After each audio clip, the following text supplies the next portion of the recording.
In this video, we're taking a look at a blue ink by KWZ, their Azure number 3. Now, as always, there's timestamps down below so you can skip around, but if you've got the time, I'd appreciate you checking out the entire video.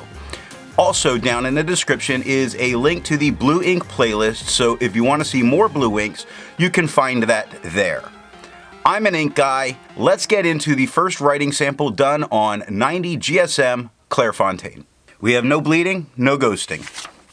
The 1.1 has no feather spread, halo sheen, no real shading. The extra fine is a little bit lighter than the stub with no feather spread, halo sheen, moments of shading like the R in over, the K in quick. The second part of the W in brown is a little bit lighter, 16 seconds to dry. Medium is the same tone as the stub with no feather spread, halo sheen, no shade, 21 seconds to dry. The scrubby of the extra fine shows a tiny bit of color variation, and we are seeing some. The medium shows none, and we got none. The smear test says you're not going to be able to recover it if you smear while you're writing. To have a range of experience with this ink, all of the writing samples are done with a Jinhao 159 with a 1.1 stub, a Jinhao X450 with a medium, and a Jinhao X750 with an extra fine. Then a Pelican M800 with a medium nib is inked up, used for a day, and used to take the notes for this video. Now let's take a look at the second writing sample done on 52 GSM Tomoe River. Very minor ghosting, no bleeding. The 1.1 has no feather spread, halo sheen, no shade. The extra fine is lighter than the stub with no feather spread, halo sheen, no shade, 23 seconds to dry. Medium is the same tone as the stub, no feather spread, halo sheen, no shade, 32 seconds to dry. The scrubby for both show no color variation, and we're not getting it, and a smear test, you couldn't recover it if you smeared while you were writing. I agree with Vita. There's a lot to learn by doing multiple chromatographies. The one on the left is done the way it's supposed to be done. A line of ink is put down, and then it's put in the water for 10 to 15 seconds. And we see this is a true blue, just a prime blue that pushes its way up, not really grabbing a hold of the filter paper and gathering at the top. Now the one on the right that's allowed to dry for 10 minutes, we do see a slight line forming at the bottom, giving the idea that it might be a little bit resistant, but the majority of this ink does push its way up and still gathering at the top, making me think that while it might hold on to the paper, I'm not expecting too much really. The next writing sample is done on 80 GSM Rhodia dot pad. We have no bleeding, no ghosting. The 1.1 has no feather spread, halo sheen, no shade. The extra fine is the same tone as the stub with no feather spread, halo sheen, no shade, 18 seconds to dry. Medium is the same tone as the extra fine and the stub with no feather spread, halo sheen, no shade, and 24 seconds to dry. Scrubby for both show us no color variation. We didn't expect it and we didn't get it. And the smear test, you could probably recover it if you smeared while you were writing. Resistance tests are done to see how this ink can be expected to perform on the page, and more importantly, how hard it may be to clean from your pen. The smear is allowed to dry for 3 days before testing it. Looking at the highlighter, there is some loss to that ink that's going on. However, you can easily read everything that's there, making me feel safe using it in a note-taking situation if I want to go back and highlight. Now, water is reactivating and you start to see some of the white of the paper coming through, which is the reason it only took water to get this out of my pen. Pen flush is acting a bit faster than water did. That red that you're seeing there is I was sloppy, and that's from a paper towel I used to blotch it up, and it sort of just brought down an older ink for that.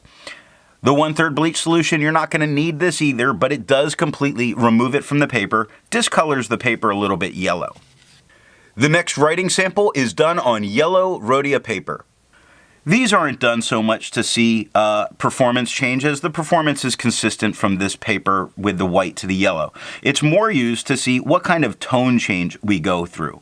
And we do see that it becomes a green ink, showing that this ink is a little bit more translucent than I expected for as thick as KWZ inks tend to be.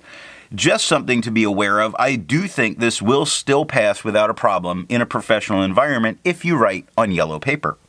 For the inks tested, the average viscosity was 2.5, with the realm of normal being from 2.1 to 2.9. KWZ's Azure number 3 has a viscosity of 2.01, making this a little wetter ink. If you're interested in how all that viscosity stuff is done, there's a link to that video down in the description. Now, let's take a look at the next writing sample done on life paper. We have no bleeding, no ghosting.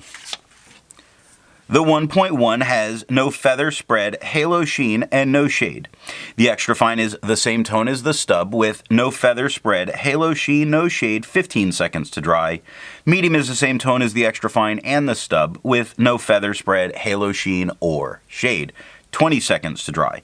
Scrubby for both show us no color variation because we're not getting any, but the smear, you could recover it if you smeared while you were writing.